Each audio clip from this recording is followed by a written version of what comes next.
Hi everyone and welcome back to Chess for Charity. In this video, I'm going to show you an instructive endgame puzzle where you have to select between two bishop moves and the goal is to win. So let's take stock of this position here. Currently, the black king is stalemated because these pawns are going up the board, and any king move out of these 8 king moves would result in an immediate draw because the king is stalemated. So that leaves us with two potential options, bishop e8 or bishop c8. Okay, our job here, our goal, is to figure out which one of these wins and which one draws. Okay, so let's get started. So, when you think about these moves, you have to think about the objective behind the move. So it may seem obvious to you, maybe not, that when you give up your bishop to one of these squares, the king is going to capture it, depending on which way, and then the goal would be to run your king in the opposite direction, right, like this. Okay, so for example, if I put the bishop on e8, the king captures on e8, and my job is to run up, up, up the board. Okay, so does that work? Well, let's see. If I go king c4, and they go king d8, and I go king b5, they go king c8, and I go king a6, they get to king b6, and now look at my piece here. My king is blocked off because their king is shouldering me. And even these pawns are kind of providing a little bit of a fort.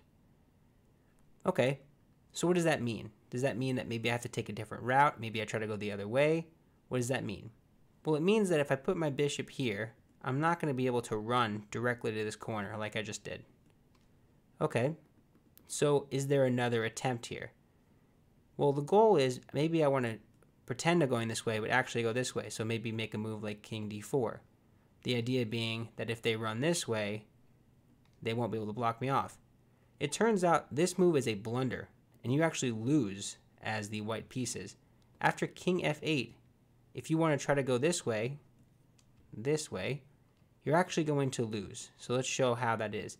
If you go this way thinking you're going to take this one and they take this one, they're just faster.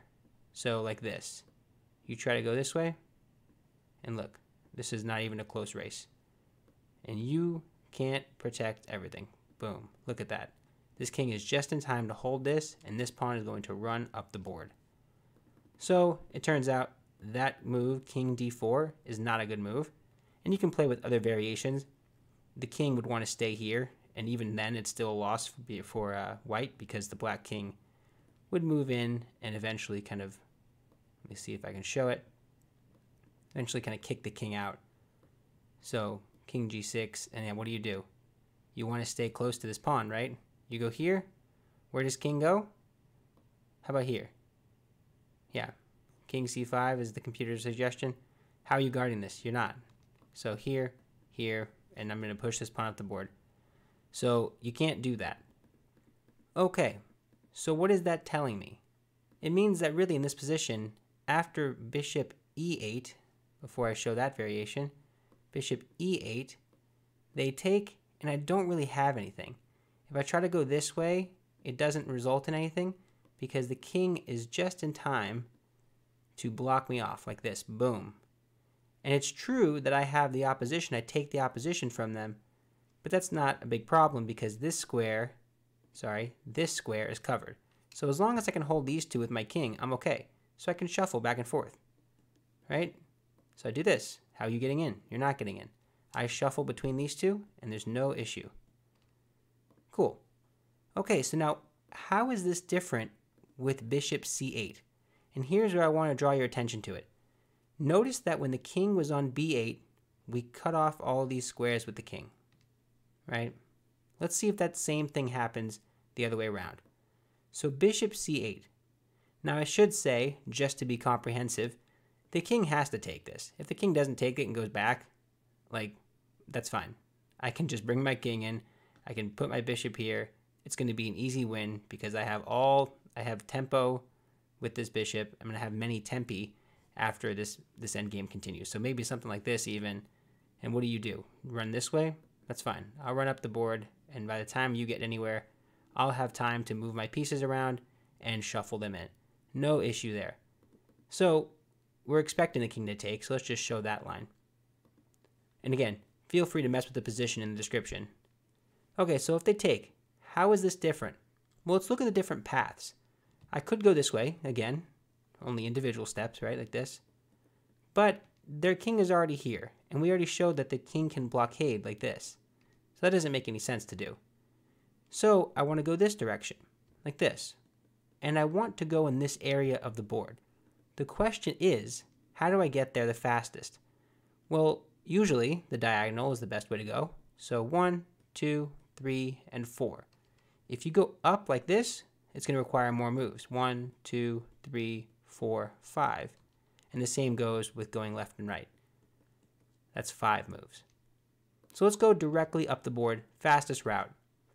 So 1, the king's going to try to block in. And the same thing happens. You go up the board.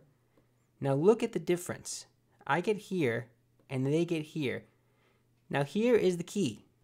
Look at the way this king is blocking off, just like they blocked off on this other side. But because there's this extra H file on this side of the board, I can bring my king up to H7. And now the question is, who is blocking whom? I am blocking them because my king and my pawn are holding.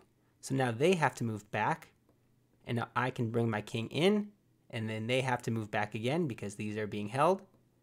And I can force my way in, and I win the game.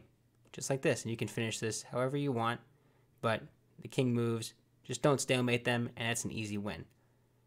Okay, so are there any other tries for black? Maybe black doesn't sprint to the king side, or I should say the side where I'm going. Well, here's the thing. I want to make sure it's clear that this route is critical. If you try to go to d4, here's a nice lesson for you in king and pawn opposition.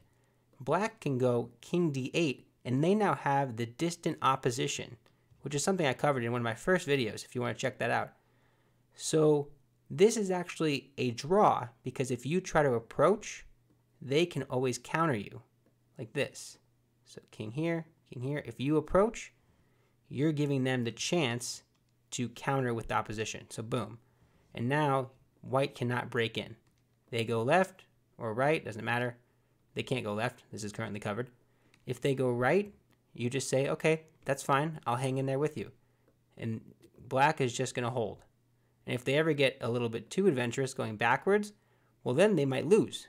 King g7, and now I'm coming in, and I'm going to take these pawns. So it's the other way around, like this. So be careful in these king and pawn endings. But that's the thing. You have to take the most efficient route, and even when you do, they're not in time. If you take any one move slower, it doesn't work. Even this way, it doesn't work. Crazy. So, the moral of the story is take the fastest route, and because there is an H file, you are able to just barely make this like that, just barely make it in time. And then you're the one forming this wall, and black is the one forced back.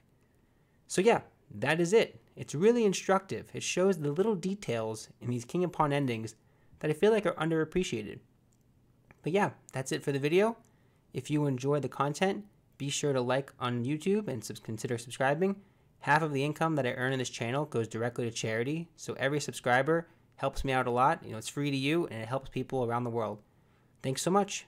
Bye.